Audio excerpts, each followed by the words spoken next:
This is a special edition of your Central Coast news source, Central Coasting at 5 p.m. And welcome to this special edition of KIO News Channel 546. We are here in Carmel-By-The-Sea at Devendorf Park, getting ready for a tree lighting ceremony that's coming up in about 45 minutes on a chilly, a little bit brisk, beautiful evening here in Carmel-By-The-Sea. One we've been looking forward to for a while. So glad to be here, and thanks for being with us. I'm Spencer Washburn. And I'm Amanda Gomez. We are certainly getting into the spirit of Christmas here, kicking off the holiday season. We are going to take a look at some of your top stories of the day, but we're also going to take a closer look at this small, charming town here, about 1 square mile here on the Central Coast. Yeah, we've got some great stories lined up for you. The foreign tourists who top the list of visitors out here from other countries. And if you've ever wondered just why there seem to be as many dogs out here in Carmel as tourists, we're going to talk about that as well. But first, we want to give you a look around. I think we have some video to show you around. There's Santa off to my right over here. He was delivered by the fire department a little earlier. We've got a stage in the back there where they've got singers. We had an opera singer perform some Christmas music a little earlier. More singers to come. And then the tree is way in the back behind us that they're going to light up in about 45 minutes.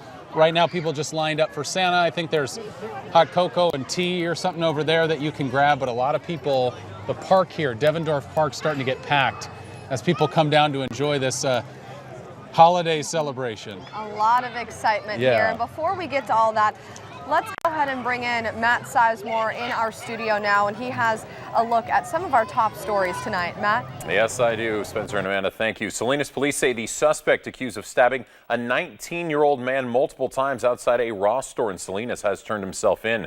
Police say Fenice Ruiz stabbed the victim as he sat in his car parked outside the store on North Main Street. Police say it appears they were fighting over an ex-girlfriend. Fenice was booked into the Monterey County Jail.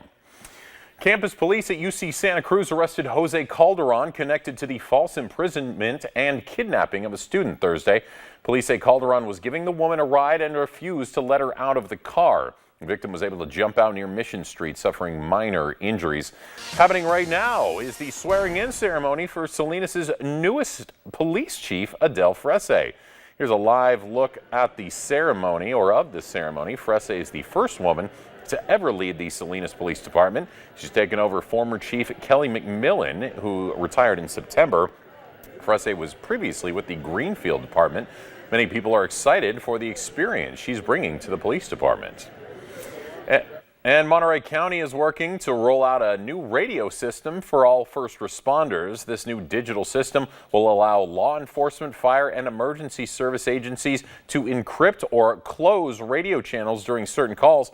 While they consider it a way to keep officers safe, there are concerns it could compromise public information. Each agency will have to come up with their own policy. No word when that rollout will happen. Well, those are some of the top headlines we're following for you today. Now let's take it back to Spencer and Amanda. They're at Devendorf Park in Carmel-By-The-Sea. Take it away. Yeah, and kind of missing the studio a little bit right now because it's certainly getting chilly out here now that the sun has gone down. Thank you, Matt. Now, if you've ever visited Carmel, I'm sure one of the things that a lot of people know is that it's a huge tourist spot. Tourists from all over the country, all over the world, all over California, they all come here to visit Carmel. Such a beautiful, charming place. It's gorgeous here, but there's one group of foreign tourists that has really taken a liking to this small town. We're talking about visitors from China, and KION's Maya Holmes is here now with us, and you talked to some people, Maya, to find out exactly why that is. I did. Spencer and Amanda, officials say they've been seeing people flocking from China to Carmel in the last 5 years. Tourism has really gone up, and Carmel executive visitors say more relaxed visa requirements and a growing middle and upper class in China are inspiring more Chinese tourists to trek to the U.S. Right now, they are Carmel's #1 international visitor, and the town has even hosted a workshop for local businesses on how to be China ready. Chinese visitors are very welcome here, and it obviously helps the local economy. And it enriches all of us from having a more culturally diverse visitor group. And Chinese visitors we spoke to say they are attracted to Carmel because of its beauty, art, and culture. And Chinese tourism is expected to grow even more. And coming up at 6, I'll have more on this story. Right. Yeah, it's certainly interesting, but you see them all around. I mean, there are tourists from all over the world, but you do see a lot of Chinese people visiting, which is interesting. We're going to talk more about lots of pictures. at 6 o'clock. And adding to the culture too here, Yeah, so that's good. For sure. Yeah. Thank you, Maya. We've been out here all afternoon, of course, at Devendorf Park here in Carmel-By-The-Sea, where a lot of people are getting excited for the tree lighting that's going to be happening shortly here. Yeah, what do we got? Not long. 20 What do you minutes? have? Yeah, 20, 30 minutes or so, yeah. That's going to be exciting. So a lot of people getting excited for that. But as we've been out here, we've noticed that there are almost as many dogs as there are people. No surprise there, Carmel-By-The-Sea has repeatedly been named as one of the most dog-friendly cities, actually in the entire country. And KION's Mariana Hicks explains how this village has gone to the dogs. On any given day, it's not just the people walking the streets of Carmel-By-The-Sea, but also their pets. We bring our Tibetan Terrier with us, and we all have a great time. Carmel has gained a reputation of being canine friendly, but some have no clue why. What makes Carmel so dog friendly? What would you say? Well, I guess Doris Day kind of had a little thing to do with it. Would you please get off this line? That's right. More than 20 years ago, the Hollywood actress became a co-owner of the Cypress Inn and began allowing guests to bring their pets. We have dog bowls, and then at check-in you have blankets, special prepared blankets for the dogs and bowls and other amenities. There's even washing areas coming with sand. There's hose down the dogs. Folks also dig the fact Carmel Beach allows dogs. The beaches went off-leash, which is very unique for California beaches, and that makes it a big attraction. From the shores to the shops, businesses cater to canines. Everybody comes with their dogs for the most part. And if they don't have their dog, they come in here looking for something for their dog so they can take it back home. The general manager of Diggity Dog says the most popular items are from the biscuit bar, clothing, and collars. Others, like the Carmel Bakery, offer coffee and pastries to humans, and some pretty fancy cookies for good boys. So dogs are welcomed at hotels, stores, the beach. What about restaurants? We take very good care of the dogs. We always bring them a bowl of water before we start and present them with their very own dog menu. The Forge in the Forest not only allows dogs, but as you heard, has a dog menu featuring steaks, burgers, hot dogs, and chicken. A couple from San Diego planned out their vacation around the village's dog-friendly vibe. We wanted to go away, and we've never brought our dogs on a vacation, so we wanted to bring them here because it's dog-friendly everywhere. And at this rate, the canine craze isn't ending soon. I think part of it is as society, we're getting older and our kids are going off to college, but we still have our dogs. Well, they become our kids, and we want to spend money on it, and we want to travel with them, and so you need to be in a place that can accommodate your dog. In Carmel, Mariana Hicks, KION News Channel 546. And I think if you head to our Facebook page, I'm not sure if it's up yet, but we saw the most adorable Shar-Pei that I think I've ever seen. A Shar-Pei puppy with those fat rolls on his face. So soft. He was the cutest Shar-Pei I've ever seen. So head to our Facebook page. I think that picture should be up there.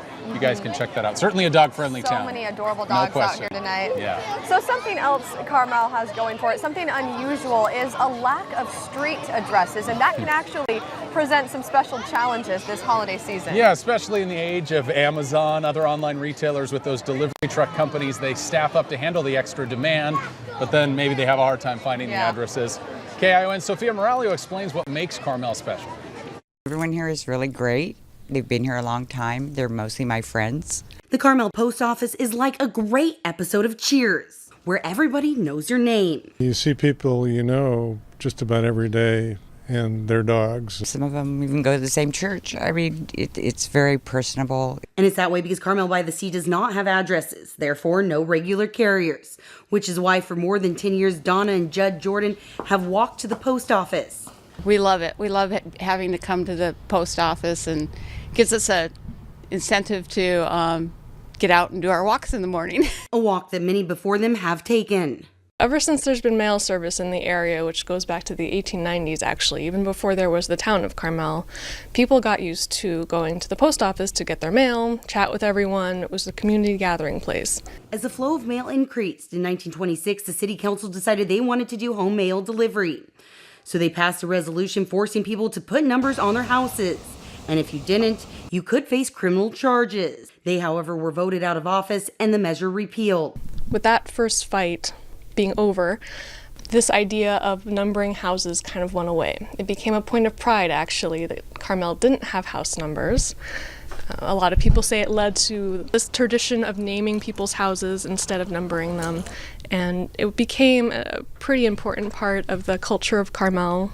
No house numbers, no home delivery, everyone goes to the post office. While there has been a few attempts since then, nothing appears to be changing anytime soon, even if the post office is a little extra busy around the holidays. You can't shove a parcel into a P.O. box, so we have to leave a notice in there. It does create a little bit of a situation, and so it just makes for a different environment for us, but nothing has changed. We've been doing this for 241 years, and our customers are basically the same. They want service, and they want service the way they expect it, and that's what we provide. And as for how people invite guests over, well, let's just say you've got to be pretty good at describing things. It's interesting. If it's a house, it's like on the southwest corner of, and the street name. We do have to explain Carmel's kind of quaint address system from time to time. In Carmel, Sophia Moralio, KION, News Channel 546. Sounds like they've got it figured out, right? Can be a little tricky, though. But they've been doing it for a while, so I think they're doing okay now, which is good. We are Central Coasting live out here in Carmel-By-The-Sea at Devendorf Park. We can take a live look at the crowd out here as people line up for Santa, the stage. We've got singers on there. We're coming back right after this break.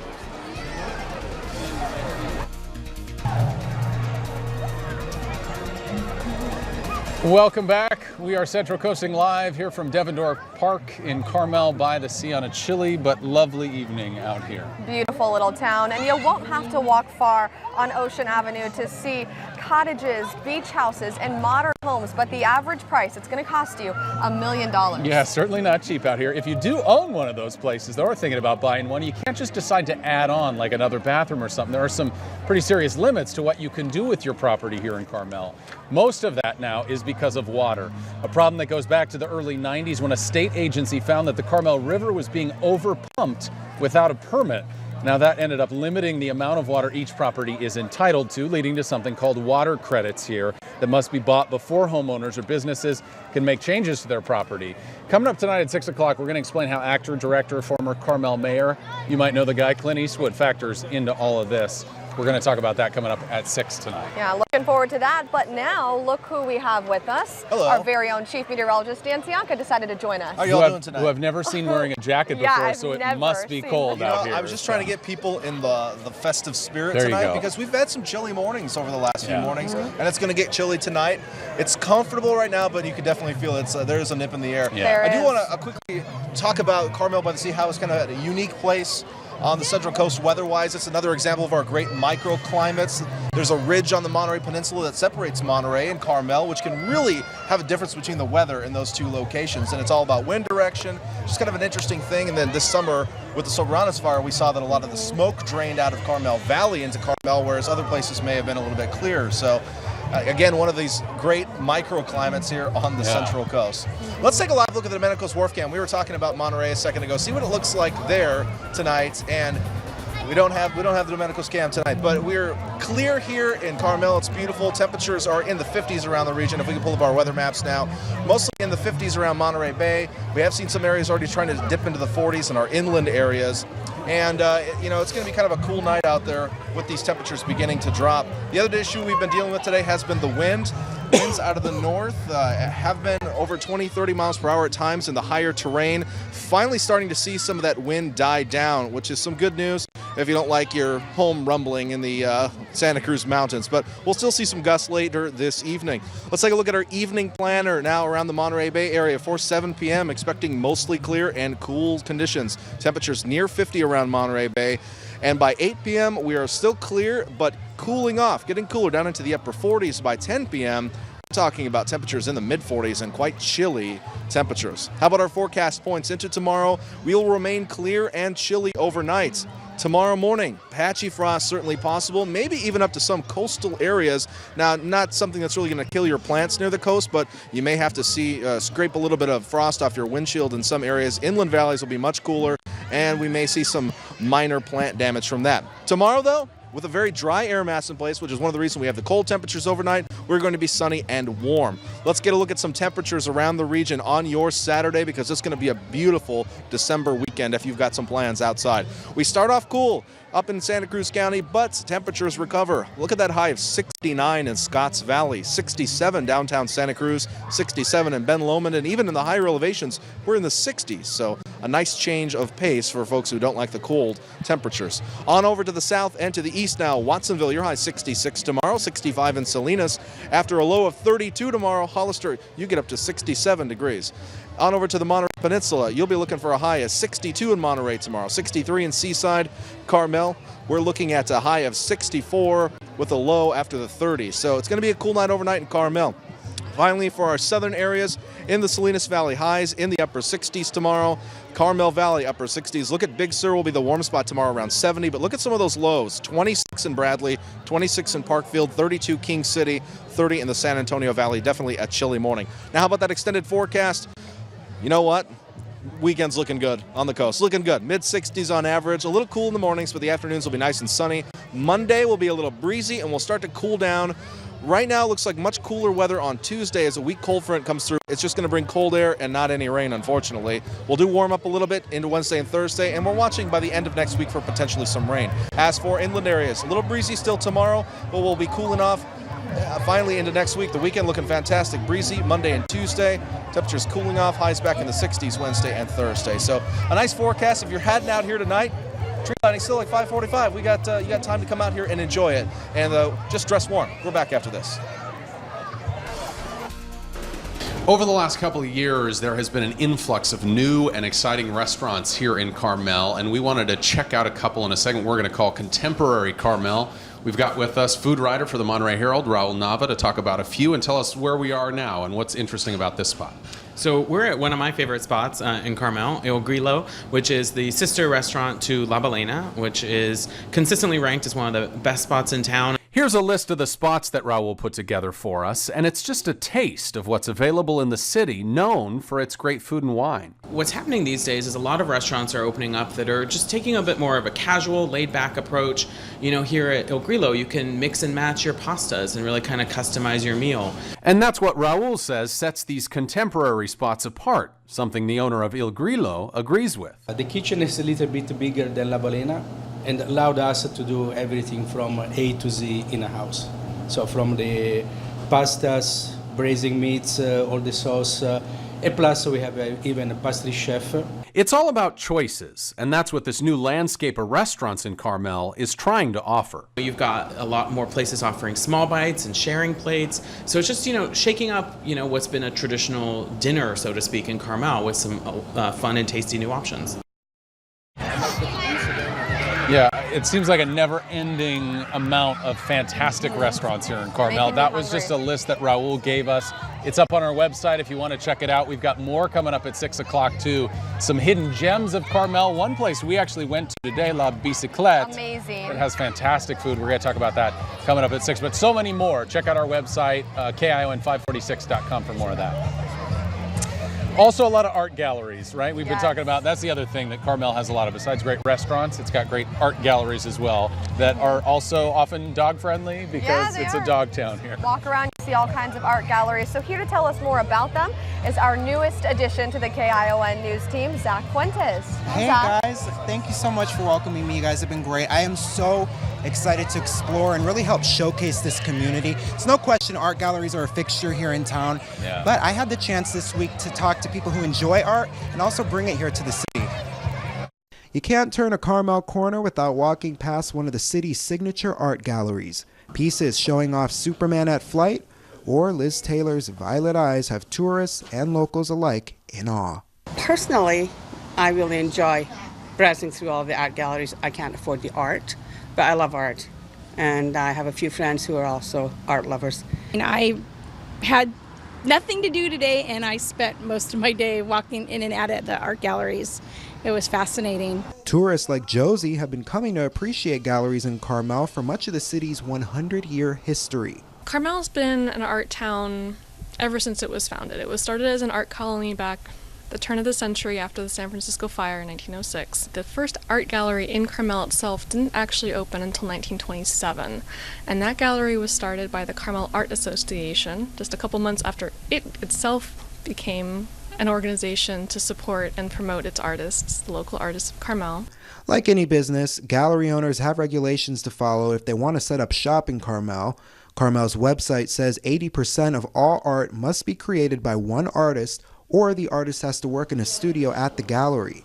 Art gallery owner Scott Novick says following the city's rules is completely worth it. They provide something for us, which is this type of environment to open a successful gallery. Scott owns 2 Carmel art galleries, the Gallery Rue Royale and Gallery Rue Toulouse, both on Ocean Avenue.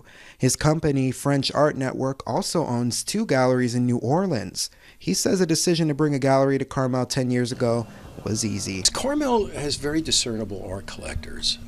You have people that have beautiful homes that appreciate a good level of art and have the means to be able to afford it. You would not only have locals from Carmel, but the people that come between LA and San Francisco back and forth.